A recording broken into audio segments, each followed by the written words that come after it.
दोस्तों आमतौर पर यह देखने में मिलता है कि जब भी पति पत्नी के बीच में कोई विवाद होता है तो पत्नी कानून का सहारा लेकर पति पर केस कर देती है। दोस्तों इसमें 498 है, दहेज, मारपीट, सताया जाना, ऐसे कई सारे मामले शामिल होते हैं। तो दोस्तों गालियां देती महिलाएं और पुरुषों से अगर मारपीट करती है तो उनके लिए भी खुली है जेल। दोस्तों शादीशुदा पुरुषों के पास भी शादीशुदा महिलाओं की तरह ही कानूनी अधिकार होते हैं। इसमें पति भी अपनी पत्नी की तरह पत्नी की शिकायत कर सकता है दोस्तों, और कोर्ट की तरफ से सब कुछ सही पाने पर उसे न्याय भी दिया जाता है। दोस्तों बस थोड़ा सा लंबा प्रक्रिया जरूर होती है। दोस्तों जय हिंद, नमस्कार, मैं एडवोकेट आशीष मिश्रा।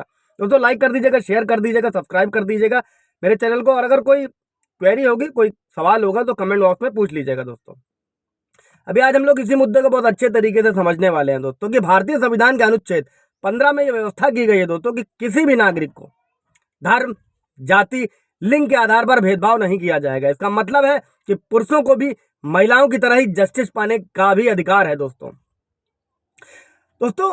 अब क्या क्या अधिकार हैं जरा उनको भी समझ लेते हैं। दोस्तों कि अगर पत्नी मेंटल हैरेसमेंट करती है, मेंटल हैरेसमेंट की शिकायत कर सकता है।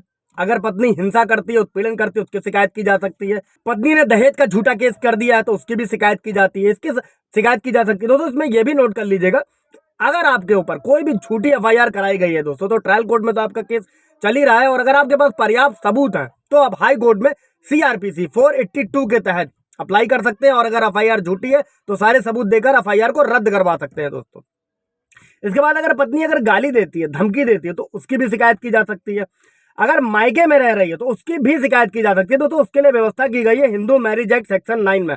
अगर पत्नी मायके जाकर बैठ गई और घर वापस नहीं आ रही है तो आप इस सेक्शन 9 के तहत कोर्ट में एप्लीकेशन दे सकते हैं, जिसमें कोर्ट पत्नी को आदेश करेगा कि वो पति के साथ आकर रहे। अगर पत्नी नहीं रहना चाहती है पति के साथ तो उसे कोर्ट को पर्याप्त कारण देने होते हैं दोस्तों, और इसके आपको दो बेनिफिट मिलने वाले हैं फ्यूचर में। या तो पत्नी घर आएगी, और अगर नहीं आती है तो आगे फ्यूचर में आपको मेंटेनेंस भी फायदा मिलेगा, और अगर झूठी एफआईआर दर्ज कराती है तो भी बेनिफिट मिलेगा क्योंकि आपने सेक्शन 9 का केस डाला हुआ था। दोस्तों इसके अलावा दोस्तों अगर पत्नी मारपीट करती है तो उसकी भी शिकायत कर सकते हैं। किसी और के साथ अफेयर है तो उसकी भी शिकायत की जा सकती है, और इन सभी चीजों के लिए आईपीसी में व्यवस्था की गई है।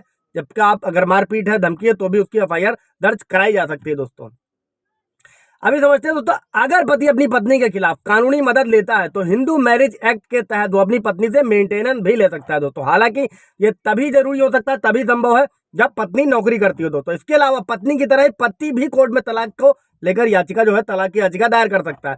और ये भी नोट रखिएगा दोस्तों कि जो आप कई सारे व्यूअर्स का सवाल रहता है कि जो प्रॉपर्टी खुद से बनाई जाती है उस पर सिर्फ और सिर्फ पति का ही अधिकार होता है, भले ही आपने पत्नी के नाम पर संपत्ति खरीदी, अगर आपने पूरा पैसा आपने लगाया है तो वो प्रॉपर्टी आपकी ही रहने वाली है। इससे रिलेटेड मैंने वीडियो बनाया हुआ है, आप जाकर देख सकते हैं। दोस्तों इसके बाद समझते हैं दोस्तों कि मेंटेनेंस जुड़े पति के क्या अधिकार है, थोड़ा सा वो भी समझ लीजिएगा।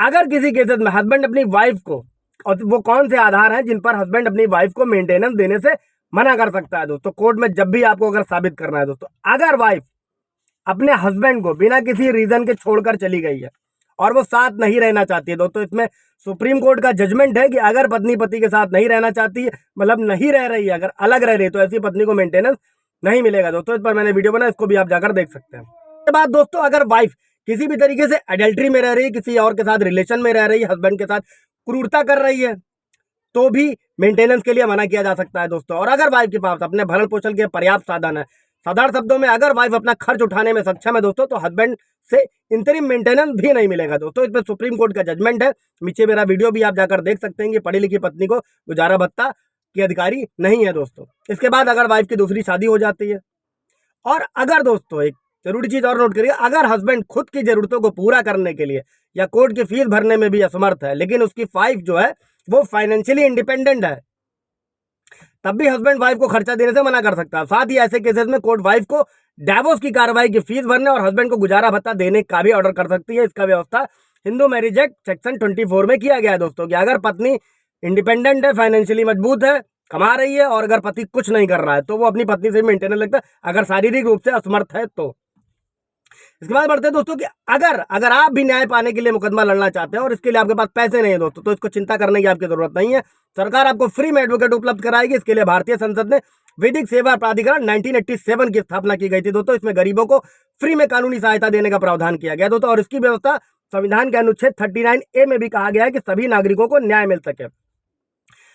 और इसमें यह भी व्यवस्था की गई है दोस्तों कि इसमें सिर्फ क्रिमिनल केस ही नहीं, सिविल केसेस के लिए भी कानूनी सहायता ली जा सकती है दोस्तों।